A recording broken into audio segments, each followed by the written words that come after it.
ওই রাক্ষস সাপ আবার আইছে। আলো লাগলেই পাথর হয়ে যাইতাছে। হাল করে খবর দেখাও। হালকা ভাই, ও হালকা ভাই, জলদি বাইরাও। যে সাপে তোমার পোলারে কামড়াইছিল সেটা এখন আরো বড় হইয়া পুরো গ্রাম পাথর বানাই দিতেছে। আমাকে বাঁচাও ভাই। রে তোরে না পাথর বানাইলাম, তুই ঠিক হলি কেমনে? দাঁড়া, আজকে তোরে একবারে শেষ কইরা দিমু। পাবলিকের লাইক আর কমেন্টের জোর দেখছস? ওই শক্তিতেই তোর পাথর ভাঙে আমি ফিরে আইছি। ওই শয়তান, আমার গ্রামে পাড়া দিছস কোন সাহসে? তোর তো কলিজা কম না। আজ তোরে মাইরা দড়ি বানায় ঘুরাবো। জিন্দেগিতে আর এই গ্রামে মুখ দেখাবি না।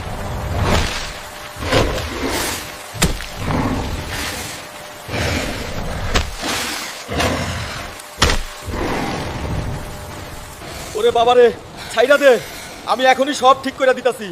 আমারে মাইরা ফালাইলো রে।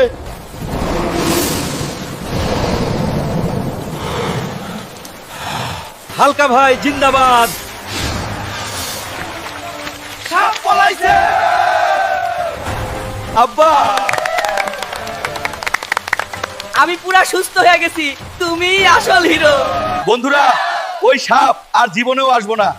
ভিডিওটা ভালো লাগলে জলদি সাবস্ক্রাইব করে দাও।